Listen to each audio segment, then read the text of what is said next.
నమస్కారం ETV news కు స్వాగతం ముఖ్యాంశాలు తెలంగాణ ప్రజలకు కాపలాదారు భారాసనేనన్న కేసీఆర్ ఓటు బ్యాంకు రాజకీయాలు చేసే విపక్షాలకు బుద్ధి చెప్పాలని పిలుపు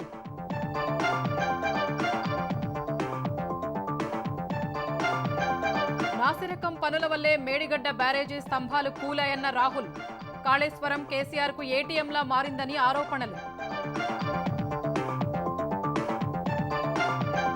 తెలంగాణలో ప్రధాని ప్రచార షెడ్యూల్ ఖరారు ఈ నెల 7, 11 తేదీల్లో పర్యటనలు 35 మంది అభ్యర్థులతో భాజపా మూడో జాబితా తెలంగాణలో కాంగ్రెస్ తీరుపై వామపక్షాల ఆగ్రహం ఒంటరి పోరుకు సిద్ధమైన సిపిఎం 2 సీట్లిస్తేనే పొత్తు ఉంటుందన్న సిపిఐ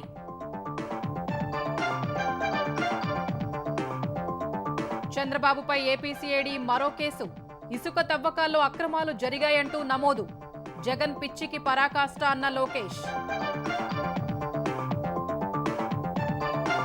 స్కిల్ కేసులో 12 మంది ఐఏఎస్లపై ఏపీసీఐడీకి ఫిర్యాదు కాంట్రాక్టు చెక్ పవర్తో సంబంధం లేకుండా విచారణ జరపాలని కోరిన లాయర్ పోలవరం సవరించిన అంచనాలు 2 వారాల క్రితమే అందాయన్న షెకావత్ కమిటీ నివేదిక రాగానే నిర్ణయం తీసుకుంటామని వెల్లడి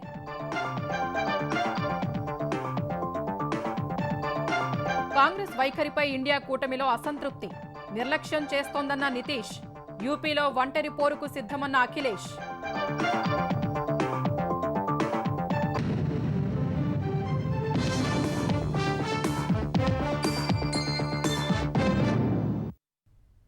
తెలంగాణ ప్రజల కాపలాదారు భారాస అని ఆ పార్టీ అధినేత ముఖ్యమంత్రి కేసీఆర్ పేర్కొన్నారు కాంగ్రెస్ నాయకులకు రైతు బంధు దళిత బంధు 24 గంటల కరెంటు ఇవ్వటం ఇష్టం లేదని ఆరోపించారు ప్రధాని నరేంద్ర మోదీ దేశంలోని అన్ని సంస్థలను ప్రైవేటీకరిస్తున్నారని విమర్శించారు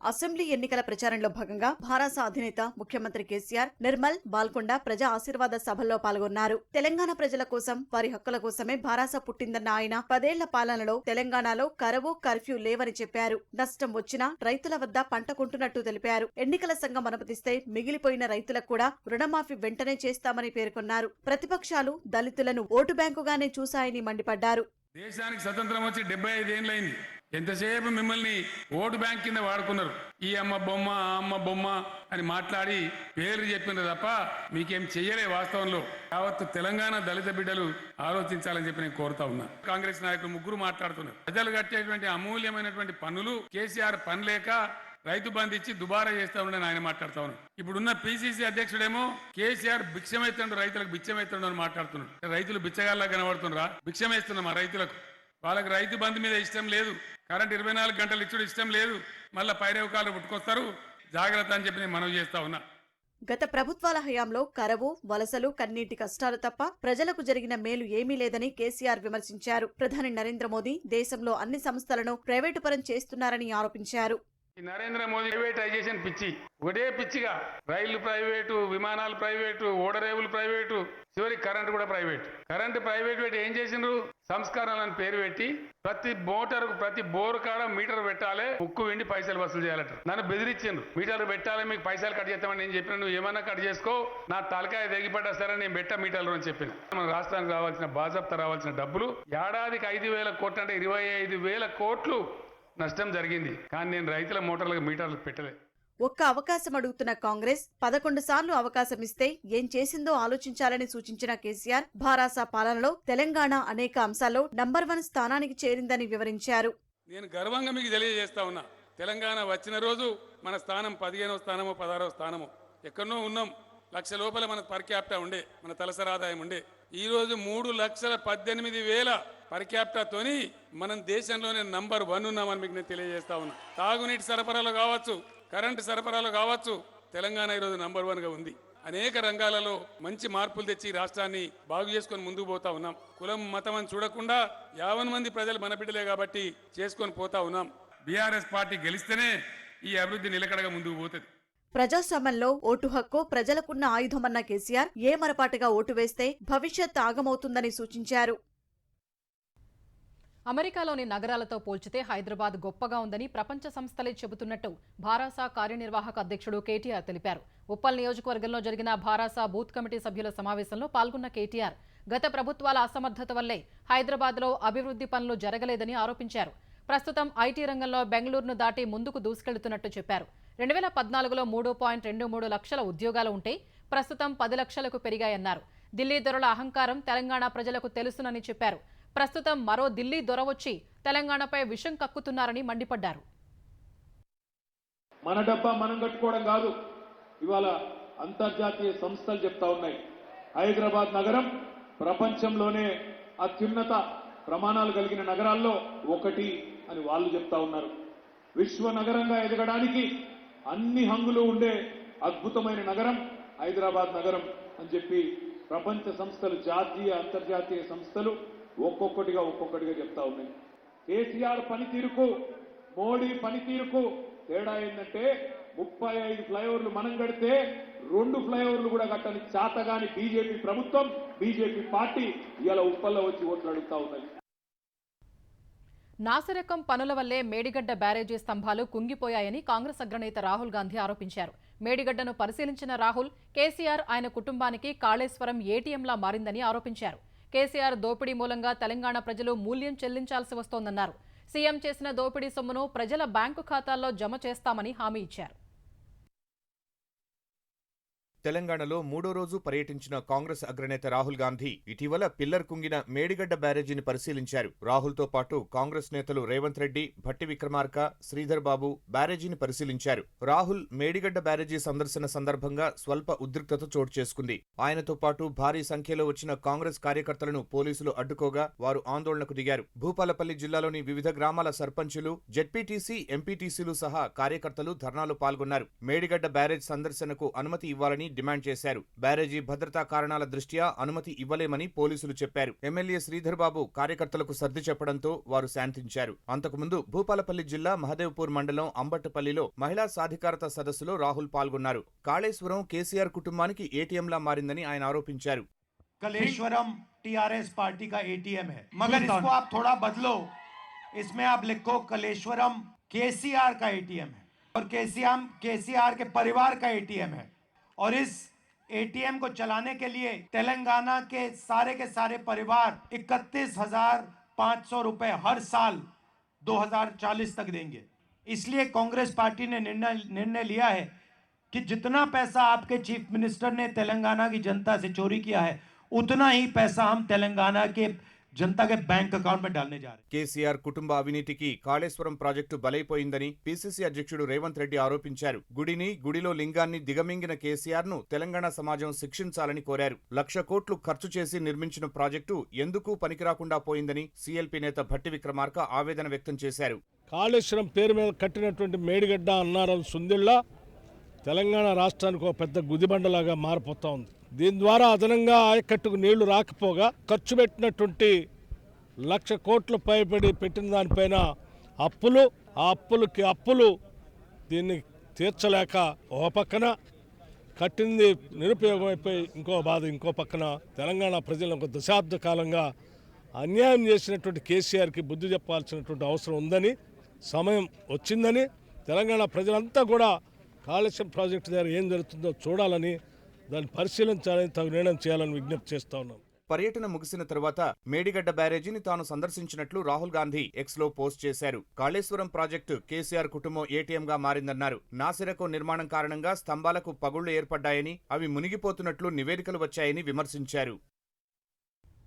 తెలంగాణ అసెంబ్లీ ఎన్నికల్లో పోటీ చేసే అభ్యర్థుల 3వ జాబితాను భాజపా విడుదల చేసింది. 52 మందితో మొదటి జాబితా, ఒకే ఒక్క అభ్యర్థితో రెండో జాబితా విడుదల చేసిన భాజపా ఇవాళ 35 మందితో 3వ జాబితా ప్రకటించింది. ఇప్పటివరకు 88 స్థానాలకు అభ్యర్థుల్ని ప్రకటించింది. 3వ జాబితాలో బాన్సువాడ నుంచి మాజీ ఎమ్మెల్యే ఎండల లక్ష్మీనారాయణకు అవకాశం ఇవ్వగా ఆందోళన టికెట్ను మాజీ మంత్రి బాబుమోహన్ కు కేటాయించింది. ఉప్పల్ నుంచి ఎన్వీఎస్ఎస్ ప్రభాకర్, ఎల్బీనగర్ నుంచి సామ రంగారెడ్డికి అవకాశం ఇచ్చింది. చేవెళ్ల టికెట్ను ఈ మధ్యనే పార్టీలో చేరిన కేఎస్ రత్నంకు కేటాయించింది. అంబర్పేట్ నుంచి కృష్ణ యాదవ్, సనత్ నగర్ నుంచి మర్రి శశిధర్ రెడ్డిని బరిలోకి దించుతోంది. జడ్చర్ల టికెట్ను చిత్తరంజన్ దాస్కు, వనపర్తి టికెట్ను ఆర్టీసీ నేత అశ్వత్థామరెడ్డికి కేటాయించింది.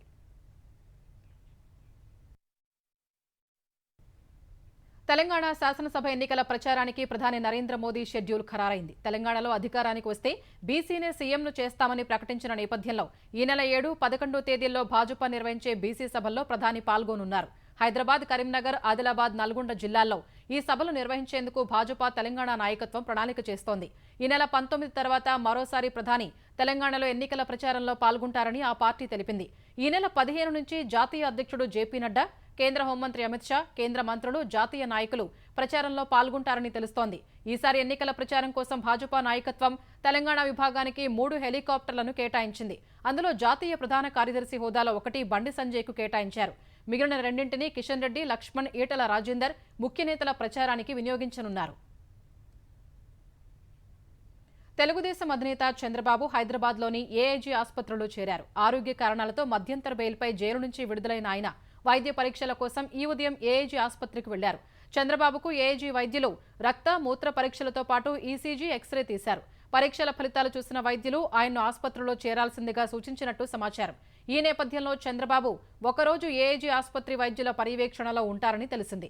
స్కిల్ కేసులో అరెస్టైన చంద్రబాబు 52 రోజుల పాటు రాజమహేంద్రవరం కేంద్ర కారాగారంలో ఉన్నారు. ఆ సమయంలో ఆయన శరీరంపై దద్దుర్లు, వెన్ను కింది భాగంలో నొప్పి, ఫిజర్, దృష్టిలోపంతో ఇబ్బంది పడుతున్నట్టు జైలు అధికారులు నివేదికలో వెల్లడించారు. తెలుగుదేశం అధినేత చంద్రబాబుపై కేసుల పర్వం కొనసాగుతోంది. స్కిల్ డెవలప్మెంట్ మొదలుకొని వరుసగా ఒకదాని తర్వాత మరో కేసు నమోదు చేస్తూ వచ్చిన ఏపీసీఐడీ తాజాగా ఆయనపై మరో కేసు నమోదు చేసింది. ఈసారి ఇసుక పాలసీలో అవకతవకలు జరిగాయంటూ చంద్రబాబుపై కొత్త కేసు నమోదు చేసింది. ఏపీఎండీసీ డైరెక్టర్ వెంకట్రెడ్డి ఫిర్యాదు మేరకు సీఐడీ ఈ కేసు నమోదు చేసింది. తెలుగుదేశం హయాంలో ఇసుక పాలసీలో అవకతవకలు జరిగాయని, ప్రభుత్వ ఖజానాకు నష్టం కలిగేలా వ్యవహరించారంటూ వెంకట్రెడ్డి ఫిర్యాదు చేశారు. ఈ ఫిర్యాదు మేరకు సీఐడీ ఎఫ్ఐఆర్ నమోదు చేసింది. పీతల సుజాత, చంద్రబాబు, చింతమనేని ప్రభాకర్, దేవినేని ఉమా పేర్లను కూడా సీఐడీ ఎఫ్ఐఆర్లో చేర్చింది. పిచ్చి జగన్ మానసిక పరిస్థితి ఆందోళనకర స్థాయికి చేరిందని గవర్నర్ తక్షణమే జోక్యం చేసుకుని కేంద్రానికి నివేదిక పంపాలని తెలుగుదేశం జాతీయ ప్రధాన కార్యదర్శి నారా లోకేష్ డిమాండ్ చేశారు. చంద్రబాబుపై రోజుకో తప్పుడు కేసు పెడుతోన్న సీఎం జగన్ కి పిచ్చి బాగా ముదిరిపోయిందని జనం చర్చించుకుంటున్నారని పేర్కొన్నారు. సీఎం స్థానంలో ఉండి ఉన్మాదిలా మారి సీఐడీని వైకాపా అనుబంధ విభాగంగా మార్చుకుని ప్రతిపక్ష నేతపై కేసుల మీద కేసులు పెట్టడం దేశ చరిత్రలో ఎక్కడా లేదన్నారు. గవర్నర్ తక్షణమే జోక్యం చేసుకోకపోతే ఈ పిచ్చి సీఎం తీసుకునే దారుణ నిర్ణయాలతో ప్రజాస్వామ్యం పూర్తిగా కూని అవుతుందన్నారు. స్కిల్ డెవలప్మెంట్లో రూపాయి అవినీతి జరగకపోయినా కేసు బనాయించారని, 1000ని రింగ్ రోడ్డు అలైన్మెంట్ మార్చారని మరో కేసు పెట్టారని మండిపడ్డారు. ఉచితంగా ఇసుక ఇస్తే అందులో స్కామ్ అని ఇప్పుడు ఇంకో కేసు పెట్టారని దుయ్యబట్టారు. ఫైబర్ నెట్ ప్రాజెక్టు పైన కేసు, లిక్కర్ స్కామ్ అంటూ మరో కేసు పెట్టారని ఆగ్రహం వ్యక్తం చేశారు. ఎన్నికలు దగ్గర పడుతున్న వేళ తాను రాష్ట్రానికి ఏం చేశానో చెప్పుకోలేక దొంగ కేసులతో ప్రజల్ని డైవర్ట్ చేసే ప్రయత్నం చేస్తున్న జగన్ పిచ్చి పరాకాష్ఠకు చేరిందన్నారు. స్కిల్ కేసులో 50 రోజుల తర్వాత కూడా 50 పైసల అవినీతిని వైకాపా ప్రభుత్వం చూపలేకపోయిందని తెలుగుదేశం సీనియర్ నేత పయ్యావుల కేశవ్ ధ్వజమెత్తారు. స్కిల్ కేసులో ఏదైనా తప్పు జరిగి ఉంటే అది అధికారులు చేసిందే తప్ప చంద్రబాబు కాదని ఆయన అన్నారు. సిమెన్స్తో చేసుకున్నది మంచి ఒప్పందమని కేంద్ర కార్యదర్శి లేఖ రాశారని గుర్తు చేశారు. జర్మనీ సిమెన్స్కు వైకాపా సర్కారు లేఖ రాసిందా అని ప్రశ్నించిన కేశవ్ ఏమని లేఖ రాశారు, ఎవరు సమాధానం చెప్పారని ప్రశ్నించారు. సిమెన్స్ ప్రాజెక్టు అద్భుతంగా ఉందని, నాటి అధికారులు సునీత, పివి రమేష్ నోట్ ఫైళ్లలో రాశారని కేశవ్ వెల్లడించారు. 50 రోజులు మనిషిని లోపల పెట్టారే, 50 పైసలు ఆయనకు వచ్చింది అని ఎక్కడన్నా నిరూపించగలిగారా మీరు? క్లియర్గా ఎంఓయూలో ఆంధ్రప్రదేశ్ రాష్ట్ర ప్రభుత్వం 10% మాత్రమే పెడుతుంది. 90% సిమెన్స్ అనేటువంటి ఏదైతే అండర్స్టాండింగ్ ఉందో దానికి సంబంధించినటువంటి ఎంఓయు ఇది. భారత ప్రభుత్వం 2017 సెప్టెంబర్లో షిప్పింగ్ డిపార్ట్మెంటు ఇదే SISWతో ఇదే 90-10 అగ్రిమెంటు, ఇదే గ్రాంట్ ఇన్ కైండ్ చేసుకుంది. గవర్నమెంట్ ఆఫ్ ఇండియా మీద కూడా కేసు పెట్టండి దమ్ముంటే. కార్పొరేషన్ పెట్టడానికి కేబినెట్ అప్రూవల్ తీసుకోలేదు, తప్పేవాడదయా? నీలం సహానీ గారు పంపించినటువంటి నోట్ ఫైల్లో కిందోడు క్లియర్ గా రాశాడు ఈ ఫైల్ ఎంతమందికి పోయింది. ప్రేమచంద్రారెడ్డికి పోయింది, తర్వాత ప్రేమచంద్రారెడ్డికి కిందోడు రాశాడు, అజయ్ కల్లం గారికి కిందోడు రాశాడు. ఈ ముగ్గురికి కూడా మీరు కేబినెట్ అప్రూవల్ పంపండి అని రాస్తే వాళ్ళు ఆ ఫైల్ కార్పొరేషన్ ఏర్పాటుకు పంపకపోతే అది ముఖ్యమంత్రి గారు తప్ప. ముందు ముగ్గురిని ప్రాసిక్యూట్ చేయండి. తప్పు చేసింది ఒకరైతే ఇంకొకరి మీద బనాయించేటువంటి ప్రయత్నం చేస్తారా మీరు? స్కిల్ కేసులో అనూహ్య మలుపు చోటు చేసుకుంది. మొత్తం 12 మంది ఐఏఎస్లను విచారించాలని న్యాయవాది ప్రసాద్ సిఐడికి ఫిర్యాదు చేశారు.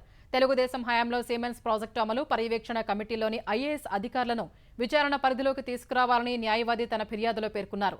అజయ్ కల్లం, అజయ్ జైన్, రావత్, రవిచంద్ర, ఉదయలక్ష్మి, ప్రేమ్చంద్రారెడ్డి, సిసోడియా, కేవీ సత్యనారాయణ, శామ్యూల్ ఆనంద్ కుమార్, కృతికా శుక్లా, అర్జా శ్రీకాంత్, జి జయలక్ష్మిని విచారించాలని ప్రసాద్ ఫిర్యాదులో పేర్కొన్నారు.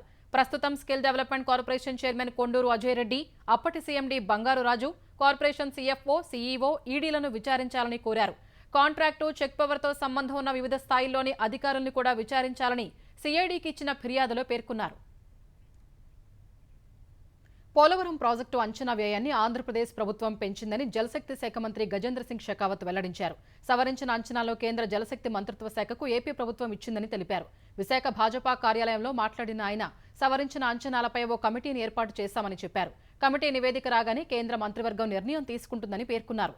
పోలవరం నిర్మాణానికి కావలసిన నిధులు ఇంకా రాష్ట్రం వద్ద ఉన్నాయని షెకావత్ తెలిపారు. పునరావాస అంశం రాష్ట్ర ప్రభుత్వ పరిధిలో ఉందని, కేంద్రం పర్యవేక్షణ మాత్రమే చేస్తుందని స్పష్టం చేశారు. They have submitted their papers on 19th of last month, on October only. It was 2 weeks ago. For the evaluation, we have established a revised cost estimate committee, and that committee is looking into the proposal what have been submitted and papers what have been submitted by the government of Andhra Pradesh. I have given them a fixed time of 2 weeks so that they can evaluate and give their report. Once the report will come, then we will send it to the cabinet for further approval, but the further fund allocation can also be ensured after once it is approved by the cabinet. వర్షాకాలంలో పడే ప్రతి వానచుక్కును ఒడిసిపట్టి సద్వినియోగం చేసుకున్నప్పుడే కరువును ఎదుర్కోగలమని ముఖ్యమంత్రి జగన్మోహన్ రెడ్డి అన్నారు. అధిక వర్షపాతం ఉన్న ప్రాంతాల నుంచి కరువు కోరల్లో చిక్కిన భూములకు నీటిని మళ్లించే ప్రణాళిక అవసరమని చెప్పారు. విశాఖలో international commission on irrigation and drainage management సదస్సులో కేంద్ర జలశక్తి శాఖ మంత్రి గజేంద్ర సింగ్ షెకావత్తో కలిసి జగన్ పాల్గొన్నారు. జలవనరుల్ని కాపాడుకునేందుకు కొత్త యాజమాన్య పద్ధతులు పాటించాల్సిన అవసరం ఉందని సదస్సులో షెకావత్ సూచించారు. పలువురు సాగునీటి రంగ నిపుణులు, అధికారులు హాజరైన ఈ సదస్సులో సాగునీటి సమస్యలకు ఆమోదయోగ్య పరిష్కారాలు సూచించాలని జగన్ కోరారు. ప్రధానంగా ఒక బేసిన్ నుంచి మరో బేసిన్కు నీటిని తరలించడమే చాలా ప్రాంతాల్లో నీటి సమస్యకు పరిష్కారమని జగన్ తెలిపారు. Andhra Pradesh is a riverine state with 40 major, medium and minor rivers. State government is committed to utilizing the irrigation potential in the drought-prone and upland areas and to enhancing the agricultural productivity for every drop of water, further being the lower riparian state with respect to major interstate rivers like Vamsadhara, Nagavali, Godavari, Krishna and Penna. State encounters water shortages during lean monsoon years, havoc during high floods. Effectively transferring water from one basin to another basin would be the biggest challenge to address this situation of tackling water scarcity in agriculture. వర్షాభావంతో Andhra Pradesh అల్లాడుతుంటే కరువు మండలాలు ప్రకటించే తీరిక కూడా ప్రభుత్వానికి లేదని Telugu Desam senior నేత ధూళిపాళ నరేంద్ర ధ్వజమెత్తారు. కేంద్ర మార్గదర్శకాల ప్రకారం అక్టోబర్ 30 లోపు ప్రక్రియ పూర్తి చేయకపోవడం దారుణమని అన్నారు. ఆ తర్వాత రోజు మొక్కుబడిగా 100 మండలాలతో జాబితా ఇస్తే రైతులకు ఒరిగేది ఏంటని ప్రశ్నించారు. కరువు కోరల్లో చిక్కిన ఏపీని పట్టించుకోకుండా సీఎం జగన్ జల సంరక్షణపై విశాఖ సదస్సులో ఉపన్యాసాలు దంచితే ప్రయోజనమేంటని నిలదీశారు. తెలంగాణలో ఎప్పుడో జూలైలోనే డిక్లేర్ చేశారు కరువు మండలాలని. అక్టోబర్ 30 తారీఖు లోపు డిక్లేర్ చేయాల్సిన వాళ్ళు 31వ తారీఖున ఇష్యూ చేశారంటే కేవలం రైతుల్ని మభ్యపెట్టడానికి, మోసం చేయడానికి తప్పితే రైతుల్ని ఆదుకోవడానికి కాదు అని చెప్పి మేము తెలియజేస్తా ఉన్నాం. 470 మండలాల్లో కరువు తీవ్రత ఉంటే, వర్షాభావ పరిస్థితులుంటే కేవలం 100 మండలాలు మాత్రమే డిక్లేర్ చేసి చేతులు దులుపుకున్నారు. కేంద్ర ప్రభుత్వానికి నివేదిక పంపించకుండా కేంద్ర ప్రభుత్వ బృందాలు ఎలా వస్తాయి? కేంద్ర ప్రభుత్వం నుండి డబ్బులు ఎలా వస్తాయి? ఆంధ్రప్రదేశ్ అప్పులపై ఆర్థిక శాఖ ముఖ్య కార్యదర్శికి మాజీ మంత్రి యనమల రాసిన లేఖపై ఏపీ ఆర్థిక మంత్రి బుగ్గన రాజేంద్రనాథ్ రెడ్డి మండిపడ్డారు. తెలుగుదేశం నేతలంతా కూర్చుని ఏపీ అప్పు ఎంతో ఒక లెక్క వేసుకుని ఆరోపణ చేస్తే సమాధానం చెబుతానని మంత్రి అన్నారు. ప్రతిసారి ఓ కొత్త లెక్క చెప్పే ప్రయత్నం చేయవద్దన్నారు. 3.72 లక్షల కోట్ల అప్పు చేశారని తెలుగుదేశం నేతలు ఆరోపిస్తున్నారన్న మంత్రి ఇదంతా ఏపీ ఏర్పాటు అయినప్పటి నుంచి అని తెలుసుకోవాలన్నారు. కార్పొరేషన్ అప్పుల్లో 58,000 కోట్లు గత ప్రభుత్వ హయాంలో చేసినవేనని తెలిపారు. అసలు ఇదొకటి కొత్తగా నేర్చుకున్నారనమాట. క్యాచీ ఫిగర్ 10 లక్షల కోట్లు అనేది ఇదైతే పబ్లిక్ బాగా ఖర్చుకుంటుంది అని చెప్పి 10 లక్షలు. ఇంకొక ప్రశ్న అడిగినాడు రామకృష్ణ గారు ఏమని 30 సెప్టెంబర్ 2023కి ఎంత ఉంది అని. ఎంత ఉంది ఫిగర్స్ ఓపెన్, ఇవన్నీ పబ్లిక్ డొమైన్లో ఉన్నాయి. 4,82,112 కోట్లు. 2014 రాష్ట్ర విభజన జరిగినప్పటికీ నేను రౌండ్ ఆఫ్ చేసి చెప్తున్నానండి, 1,34,600 కోట్లు అప్పు ఉంటే మే 2019కి ఎంత అయింది? 3,28,700 కోట్లు అయింది. మన ప్రభుత్వం వచ్చిన తర్వాత 2022 నాటికి ఎంతైంది? 4,99,895 కోట్లు. అంటే ఎంత పెరిగింది? 15.46%. తప్పుంటే చెప్పండి, వచ్చి రేపు నెక్స్ట్ టైం రామకృష్ణ గారు ఈ తప్పు ఫిగర్స్ అని చెప్పండి. అది చెప్పరు మీరు, ఏదో పగుడు పూట అద్దము, రాత్రిపూట అద్దము, ఏవేవో చెప్తారు. వైకాపా అధికారంలోకి వచ్చిన 4.5 ఏళ్లలో జరిగిన అవినీతిపై సీబీఐతో దర్యాప్తు చేయించాలని ఆంధ్రప్రదేశ్ హైకోర్టులో నరసాపురం ఎంపీ రఘురామకృష్ణరాజు వ్యాజ్యం దాఖలు చేశారు. ప్రజాధనానికి నష్టం కలిగేలా ప్రభుత్వం నిర్ణయాలు తీసుకుందని పిటిషన్లో పేర్కొన్నారు. ఒక్కో శాఖలో జరిగిన అవినీతిని పిటిషన్లో విపులంగా వివరించారు. ముఖ్యమంత్రి జగన్ అధికార దుర్వినియోగానికి పాల్పడ్డారని, సాక్షి పత్రిక ఛానల్కు లబ్ధి చేకూరేలా నిర్ణయాలు తీసుకున్నారని పేర్కొన్నారు. ప్రభుత్వ ప్రధాన కార్యదర్శి సహా పలువురు ఐఏఎస్ అధికారుల నిష్క్రియ పరత్వాన్ని పిల్లో ప్రస్తావించారు. తెలంగాణలో కాంగ్రెస్తో సీపీఎం పొత్తుకు బ్రేకులు పడ్డాయి. 2 స్థానాలు ఇస్తామన్న కాంగ్రెస్ ఇప్పటి వరకు స్పష్టత ఇవ్వకపోవడంతో సొంతంగా పోటీ చేయాలని సీపీఎం నిర్ణయించింది. ఈ మేరకు ప్రకటించిన సీపీఎం తెలంగాణ కార్యదర్శి తమ్మినేని వీరభద్రం తమతో పొత్తు వద్దని కాంగ్రెస్ భావిస్తున్నట్లుందన్నారు. కాంగ్రెస్ నేతల వైఖరి తమను ఎంతో బాధించిందన్నారు. కమ్యూనిస్టులకు విలువ ఇవ్వటం లేదు కాబట్టే కాంగ్రెస్తో సీపీఎం పొత్తు ఉండదని స్పష్టం చేశారు. అనివార్యమైన పరిస్థితుల్లో విడిగా పోవడానికి మేము నిర్ణయం తీసుకోవడం జరిగింది. నిన్న రాష్ట్ర కమిటీలో వివిధ జిల్లాల రిపోర్ట్లు, ఉద్యమానికి ఉన్న బలాలు, కనీస ఓట్లు ఎక్కడెక్కడ ఉన్నాయి, ఏ సీట్లు పోటీ చేయాలని చర్చ జరిగింది. దాదాపు 24 సీట్లకు ప్రతిపాదనలు వచ్చినాయి జిల్లాల నుంచి. రాష్ట్ర నాయకత్వం చర్చించి ప్రస్తుతానికి 17 ఆమోదిద్దాం, 17 పేర్లతోటి ఫస్ట్ లిస్ట్ విడుదల చేద్దామని నిర్ణయించుకున్నాం. ఈ ప్రకటించే వాటిలో కూడా 1-2 మార్పులు జరగవచ్చు. అటు కాంగ్రెస్తో పొత్తుపై సీపీఐ తెలంగాణ రాష్ట్ర కార్యవర్గం సమావేశమై ఓ నిర్ణయానికి రానున్నట్టు తెలుస్తోంది. రేపు మధ్యాహ్నం 2ంటికి సీపీఐ తెలంగాణ కార్యదర్శి కూనంనేని సాంబశివరావు అధ్యక్షతన సమావేశం జరగనుంది. కాంగ్రెస్తో పొత్తు, సీట్ల సర్దుబాటు కుదరకుంటే పోటీ చేయాల్సిన స్థానాలపై చర్చించనున్నట్టు తెలుస్తోంది. చెన్నూరు, కొత్తగూడెం స్థానాలను ఇస్తేనే కాంగ్రెస్తో పొత్తు ఉంటుందని, 1 సీటు ఇస్తే పొత్తు పెట్టుకోవద్దని ఇప్పటికే ఆ పార్టీ ఓ నిర్ణయానికి వచ్చినట్టు తెలిసింది. కాంగ్రెస్తో పొత్తు కుదరకుంటే సీపీఎంతో కలిసి పోటీ చేయాలని సీపీఐ భావిస్తోంది.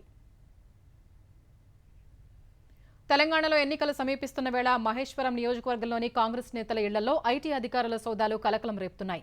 మహేశ్వరం కాంగ్రెస్ అభ్యర్థి కిచ్చెన్నగారి లక్ష్మారెడ్డి నివాసంతో పాటు ఆయన కార్యాలయాల్లో అధికారులు ఐటీ దాడులు నిర్వహిస్తున్నారు.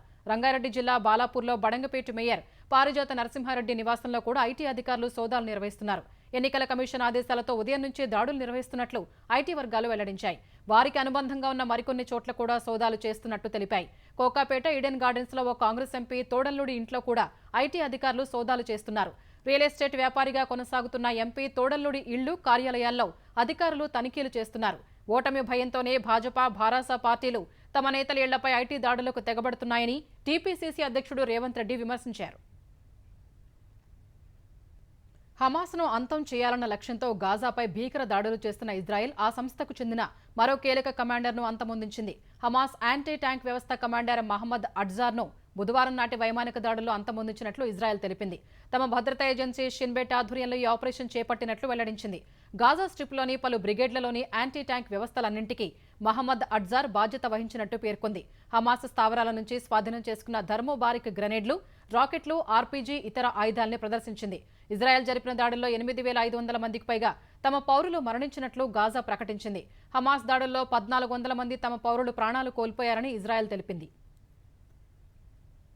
ఇండియా కూటమిలోని కీలక నేత బీహార్ ముఖ్యమంత్రి నితీష్ కుమార్ కాంగ్రెస్ తీరుపై మండిపడ్డారు.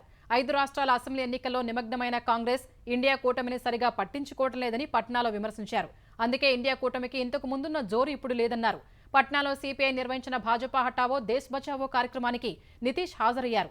ఇండియా కూటమిలో కాంగ్రెస్ ముఖ్య పాత్ర పోషించేందుకు తామంతా అంగీకరించామన్న నితీష్ పరిస్థితి చూస్తుంటే 5 రాష్ట్రాల ఎన్నికల తర్వాతే హస్తం పార్టీ స్పందించేలా ఉందన్నారు. మరోవైపు మధ్యప్రదేశ్లో పొత్తు ధర్మం పాటించకుండా కాంగ్రెస్ అన్ని స్థానాలకు అభ్యర్థుల్ని ప్రకటించడంపై ఆగ్రహించిన సమాజ్వాదీ పార్టీ అధినేత అఖిలేష్ యాదవ్ తన సొంత రాష్ట్రం యూపీలో తమ పార్టీ 65 లోక్సభ స్థానాల్లో పోటీ చేస్తుందని ప్రకటించారు. మిగిలిన 15 స్థానాల్లోనే ఇండియా కూటమిలోని కాంగ్రెస్, ఇతర పార్టీలు పోటీ చేయాలని అఖిలేష్ స్పష్టం చేశారు.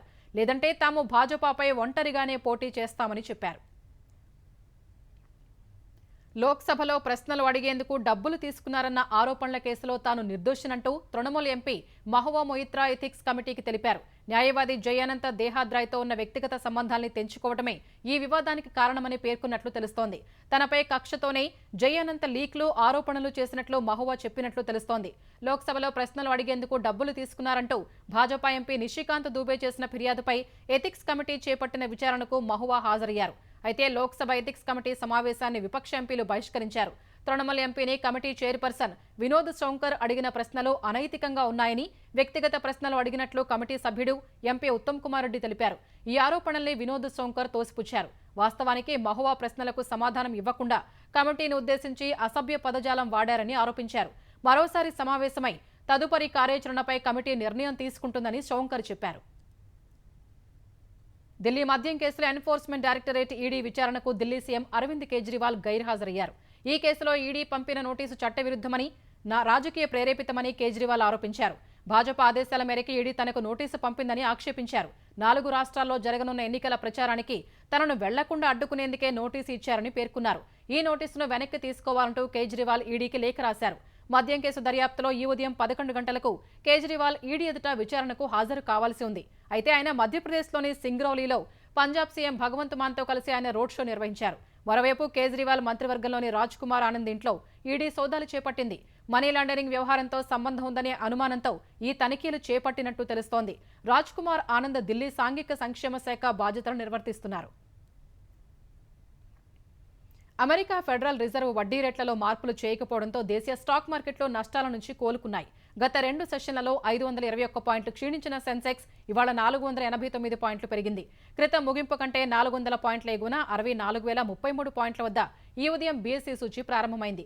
తర్వాత అదే జోరును కొనసాగిస్తూ 64,203 పాయింట్ల గరిష్ట స్థాయిని తాకింది. మధ్యాహ్నం సెషన్లో అమ్మకాల ఒత్తిడిని ఎదుర్కొన్న సెన్సెక్స్ 63,815 పాయింట్ల కనిష్ట స్థాయికి పడిపోయింది. చివరకు 64,081 వద్ద స్థిరపడింది. జాతీయ స్టాక్ ఎక్స్చేంజ్ సూచీ నిఫ్టీ 144 పాయింట్లు పెరిగి 19,133 వద్ద ముగిసింది.